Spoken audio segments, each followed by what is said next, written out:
புத்தகத்தை பார்க்கலான்னு இருக்கேன். சரி. குறிப்பா அதுல சொல்ற படைப்பு செயல்முறை நம்மளோட எண்ணங்கள் எப்படி நம்ம வாழ்க்கைய உருவாக்குதுன்னு அது விளக்குது. இது சும்மா பாசிட்டிவ் திங்கிங் தானா இல்ல அதுக்கு மேலேயும் ஏதாவது இருக்கான்னு புரிஞ்சுக்கிறது தான் நம்ம நோக்கம். கரெக்ட். நீங்க அந்த நோட்ஸ்ல ஹைலைட் பண்ணியிருந்த மாதிரி இந்த புத்தகம் மொத்த செயல்முறையும் 3 எளிய படிகளா சுருக்குது. கேள், நம்பு, பெரு. அதேதான். கேள், நம்பு, அப்புறம் பெரு. இது கேட்கறதுக்கு ஏதோ மந்திரம் மாதிரி இருந்தாலும் இதுக்கு பின்னாடி ஒரு தத்துவம் இருக்குன்னு இதன் ஆதரவாளர்கள் சொல்றாங்க. அதாவது நம்மளோட எண்ணங்களுக்கும் ஒரு அதிர்வெண், ஒரு ஃப்ரீக்வன்சி இருக்கு. அத பிரபஞ்சத்தோட அதிர்வெண்ணுக்கு சரியா இணைக்கிறது தான் இந்த செயல்முறைங்கிறாங்க.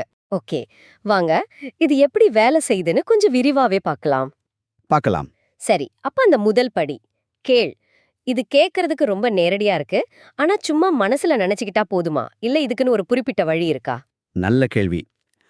கேட்பதுங்கிறது வெறும் ஆசைப்படுறதில்ல. ஓ, உங்களுக்கு என்ன வேணுங்கிறதுல ஒரு கிறிஸ்டல் மாதிரி ஒரு தெளிவு இருக்கணும். புத்தகம் இதை ஒரு பெரிய பிரபஞ்ச பட்டியல் மாதிரி சொல்லுது. ஒரு கேட்டலாக் மாதிரி. ஆமா, ஒரு கேட்டலாக் மாதிரி. நீங்க வேணுங்கிறது அதுல இருந்து தேர்ந்தெடுக்கிற மாதிரி. மனசுல ஒரு தெளிவான சித்திரம் உருவானதும் நீங்க பிரபஞ்சத்துக்கிட்ட கேட்டுட்டீங்கன்னு அர்த்தம். அல்லாவுதீன் பூதம் மாதிரி. சரியா சொன்னீங்க. அல்லாவுதீன் பூதம் மாதிரி நம்ம ஒவ்வொரு கட்டளைக்கும் அது பதில் அளிக்கும்னு புத்தகம் சொல்லுது. ஆனா இங்க முக்கியம் என்னன்னா, குழப்பமான கட்டளைகளுக்கு குழப்பமான பதில் தான் வரும். அதனால தெளிவுதான் முதல் படி. ஓகே, தெளிவா கேட்கணும், அது சரி. ஆனா அடுத்தபடிதான் எனக்கு ரொம்ப சவாலா தெரியுது. நம்பு. நம்ம கிட்ட இல்லாத ஒரு விஷயம் ஏற்கனவே கிடைச்சிட்ட மாதிரி நம்புறது எப்படி? இது ஒரு மாதிரி ஒரு சுய ஏமாற்று வேலை மாதிரி இல்லையா? நீங்க கேக்குறது ரொம்ப நியாயமான சந்தேகம். இது வெறும் வாய் வார்த்தையில நான் நம்புறேன்னு சொல்றது கிடையாது. அப்போ புத்தகம் என்ன சொல்லுதுன்னா, நீங்க கேட்ட விஷயம் உங்களுக்கு ஏற்கனவே கிடைச்சிட்டா எப்படி நடப்பீங்க, எப்படி பேசுவீங்க, எப்படி சிந்திப்பீங்க? ஆமா, அப்படி இப்போதே இருக்க ஆரம்பிக்கணும். பாப் ப்ராக்டர் சொல்ற மாதிரி சரித்திரத்துல பெரிய விஷயங்களை சாதிச்ச யாருக்குமே அது எப்படி நடக்க போகுதுன்னு தெரிஞ்சிருக்கல. அப்படியா? ஆமா, ஆனா ஒண்ணு மட்டும் அவங்களுக்கு உறுதியா தெரியும். அது நடக்கும்னு. அது கண்டிப்பா நடக்கும். அந்த அசைக்க முடியாத நம்பிக்கை தான் இங்க ரொம்ப முக்கியம். ஒரு நிமிஷம், இங்கதான் ஒரு முக்கியமான விஷயம் வருது. அது எப்படி நடக்குங்கிறது நம்ம வேலை இல்ல. ஆமா, அது பிரபஞ்சத்தோட வேலைன்னு டாக்டர் ஜோ விட்டாலே சொல்றார். இது நம்ம பொதுவா பிரச்சனைகளை அணுகுற முறைக்கு நேர் எதிரா இருக்கே. கரெக்ட். நம்ம எப்பவுமே எப்படிங்கிற வழியை தானே யோசிப்போம். அதை யோசிக்க கூடாதுன்னு சொல்றது கொஞ்சம் விசித்திரமா இல்லையா? இதுதான் இந்த தத்துவத்தோட மைய புள்ளிகள்ல ஒண்ணு. நீங்க எப்படின்னு யோசிக்க ஆரம்பிக்கும் போதே உங்களுக்கு முழுசா நம்பிக்கை இல்லைங்கிற ஒரு சிக்னலை பிரபஞ்சத்துக்கு அனுப்புறீங்கன்னு விட்டாலே சொல்றார். ஓ, அப்படியா? எனக்கு இது வேணும், ஆனா இது எப்படி சாத்தியம்னு தெரியலையேங்கிற அந்த சந்தேகம் உங்க நம்பிக்கையோட அதிர்வெண்ணை குறைச்சிடுது. புரியுது. எப்படிங்கிற கேள்வியை நீங்க விட்டுட்டா பிரபஞ்சம் உங்களுக்காக வழிகளை உருவாக்குங்கிறது தான் இதோட வாதம். அதுக்கப்புறம் தான் 3வது படிக்க வர முடியும். அப்போ அந்த 3வது படி பெரு, இது எப்படி வேலை செய்யுது? சும்மா உட்கார்ந்துட்டு இருந்தா போதுமா? இல்லவே இல்ல. பெருங்கிறது முழுக்க முழுக்க உணர்வுகளை பற்றியது. உணர்வுகளா? ஆமா. நீங்க கேட்ட விஷயம் இப்போ உங்க கைக்கு கிடைச்சா எப்படி உணர்வீங்க? அந்த சந்தோஷம், அந்த நிம்மதி, அந்த நன்றி உணர்வு.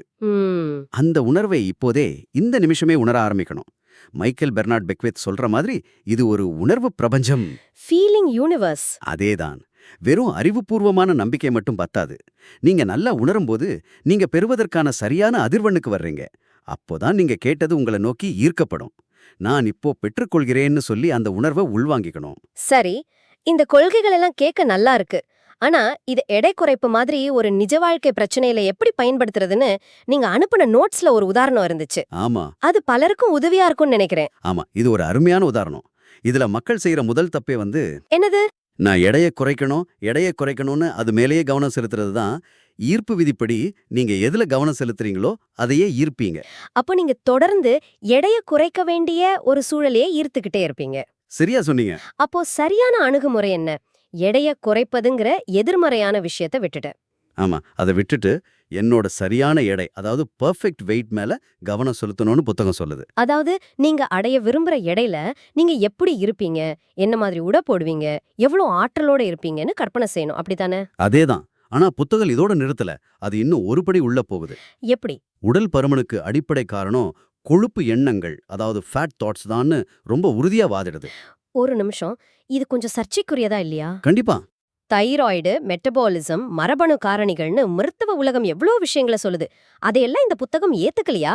புத்தகம் என்ன சொல்லுதுன்னா, தைராய்டு, மெட்டபாலிசம் மாதிரியான விஷயங்கள்லாம் அந்த கொழுப்பு எண்ணங்களுக்கு நாம கொடுக்கிற ஒரு மறைமுக பெயர் தானே சொல்லுது. ஓ, அதாவது சாப்பிட்டா குண்டாயிடுவோங்கிற ஆழமான நம்பிக்கை தான் நம்ம எடையை அதிகரிக்குதே தவிர சாப்பாடே இல்லைங்கிறதா அதோட மைய கருத்து. இது மருத்துவ ரீதியா நிரூபிக்கப்பட்டதா இல்லையாங்கிற விவாதத்துக்குள்ள நம்ம போக வேண்டாம். ஆனா புத்தகம் முன்வைக்கிற பார்வை இதுதான். ஆமா, சரி, அந்த பார்வையின்படி இதை எப்படி நடைமுறைப்படுத்துறது? அதுக்கும் அதே 3 படிகள் தான்.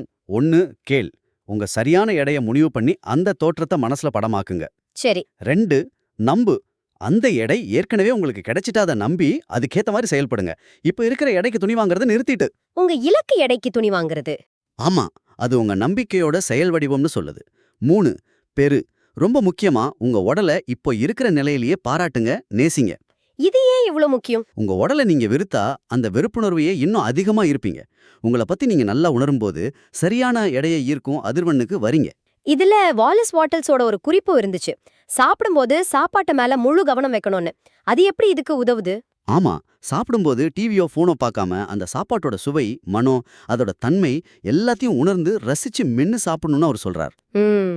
அப்படி செய்யும்போது உங்க கவனம் முழுசா அந்த நொடியில இருக்கு. இது உணவு உடலால சரியா ஜீரணிக்கப்பட்டு ஒருங்கிணைக்கப்பட உதவுதுங்கிறது அவரோட கருத்து. இது உடலை சமநிலைக்கு கொண்டு வரும். ஓகே, இதுவெல்லாம் செய்ய எவ்ளோ நாள் ஆகும்? இதான் எல்லாருக்கும் வர்ற அடுத்த கேள்வி. $1 மில்லியன் கேக்குறதுக்கும் ஒரு கப் காஃபி கேக்குறதுக்கும் ஒரே நேரம் தான் ஆகுமா? நிச்சயமா. நேரத்தை பத்தி டாக்டர் ஜோ பெட்டாலே சொல்றது சுவாரஸ்யமா இருக்கும். பிரபஞ்சத்துக்கு நேரமே கிடையாதுங்கிறார். நேரமே கிடையாதா? ஆனா ஐன்ஸ்டீனே நேரம் ஒரு மாயன்னு சொன்னதை புத்தகம் மேற்கோள் காட்டுது. குவாண்டம் இயற்பியல் பார்வையில எல்லாமே ஒரே நேரத்துல தான் நடந்துட்டு இருக்கு. அப்போ நாம உணர்ற இந்த காலதாமதம் அது நாம ஒரு விஷயத்த நம்புறதுக்கும் அது கிடைச்ச மாதிரி உணர்றதுக்கும் எடுத்துக்கிற நேரம் தானே தவிர பிரபஞ்சத்தோட தாமதம் இல்ல. ஓ, அப்ப அளவு பத்தியும் இதே மாதிரி தான் சொல்லுதா? ஆமா, $1 ஈர்க்கிறதும் $1 மில்லியன் ஈர்க்கிறதும் ஒண்ணுதான்னு பாப்டாயில் சொல்றாரு. ஆனா நம்ம மனசுக்கு அது அப்படி இல்லையே. $1 மில்லியன் ரொம்ப பெரிய விஷயமா தெரியுதே. நம்ம மனசுக்கு அப்படிதான் தெரியும்.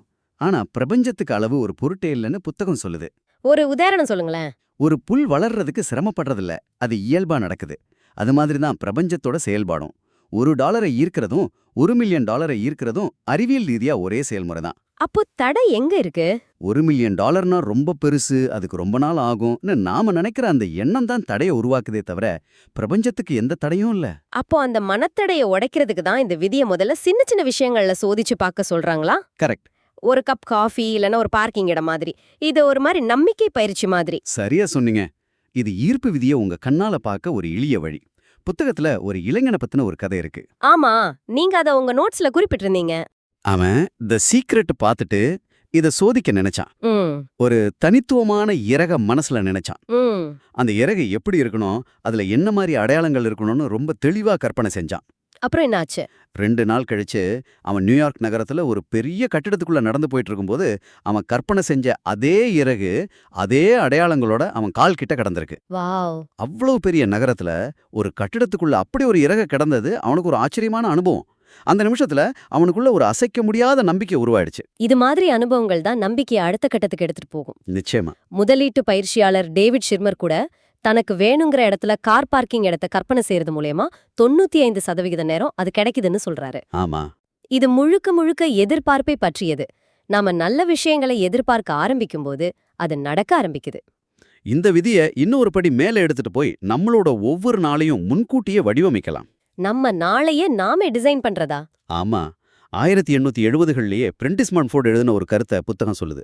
இன்னைக்கு நான் ஒரு இனிமையான பயணத்தை மேற்கொள்ள போறேன்னு நீங்க காலையில நினைக்கும்போது அந்த பயணத்தை இனிமையாக்க நீங்களே சில சக்திகளை உங்களுக்கு முன்னாடி அனுப்பி வைக்கிறீங்கன்னு அவர் சொல்றாரு. இதுக்கு எதிர்மறையான உதாரணம் அவசரப்படுறது. அது எனக்கு நல்லாவே புரியுது. ஆமா, நாம அவசரமா கிளம்பும்போது ஐயோ லேட் ஆயிடுமேங்கிற பயத்துல தான் செயல்படுறோம்.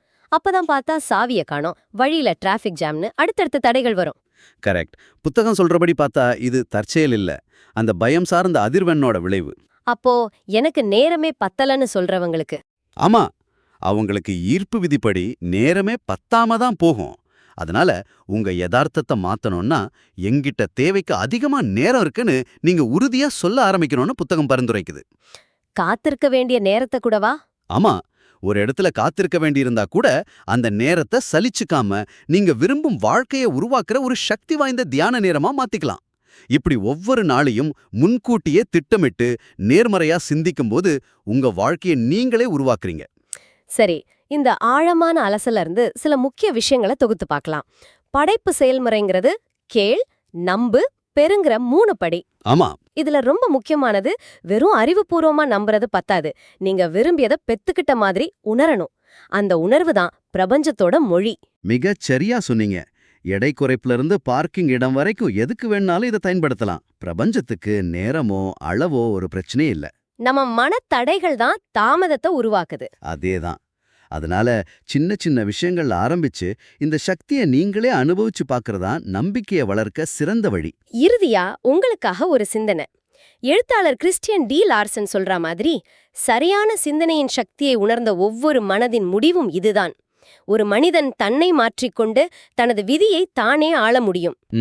உங்களுடைய சமீப பிராப்திகத்தா, அதாவது உங்க தற்போதைய யதார்த்தம், உங்களுடைய கடந்தகால எண்ணங்களின் விளைவு என்றால், நாளைய யதார்த்தத்தை இன்றே வடிவமைக்க நீங்கள் என்ன எண்ணத்தை தேர்வு